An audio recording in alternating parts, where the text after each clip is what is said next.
Mulle meeldib seda maali alati tuua näiteks kui üht niisugust väga sooja emotsiooni maali, kus on nagu palju turvalisust ja sellist armsust ja heatahtlikkust. Ja siin on ka näha, mis on selle põhjuseks.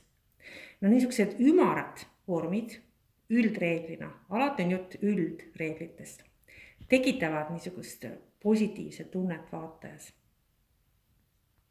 Ja muidugi need värvid, roosa ja see heledam lillakas sinine.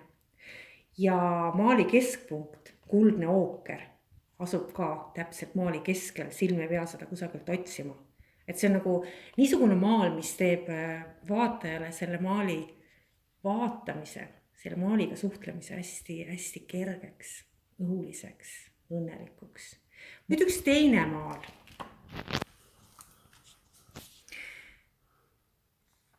Täpselt teine meeleolu, kas pole? Meeleolu on kurb, võib-olla isegi leinav. Üks asi on värvide valik. Värvid on sellised murtud, nad on kõik enam-vähem ühest perekonnast, vastand värve ei ole. Ja teine asi on see, et kõik need jooned on natuke nagu valulikud. Niisugused nagu natuke katkenud. Ja kolmas asi on siis on see, et kasutatud on selliseid jooni niimoodi šau, nagu ja sa.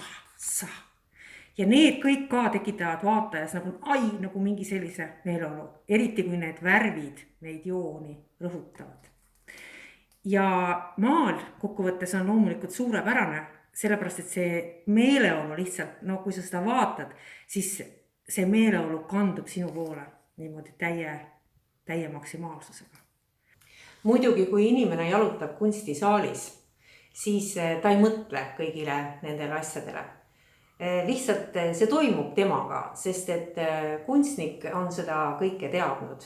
Seetõttu, kui hakkad maalimisega tegelema, on hea tutvuda nende nippidega, kuidas kompositsiooni üles ehitada, milline on värvide omavaheline suhtlusloogika ja nii edasi.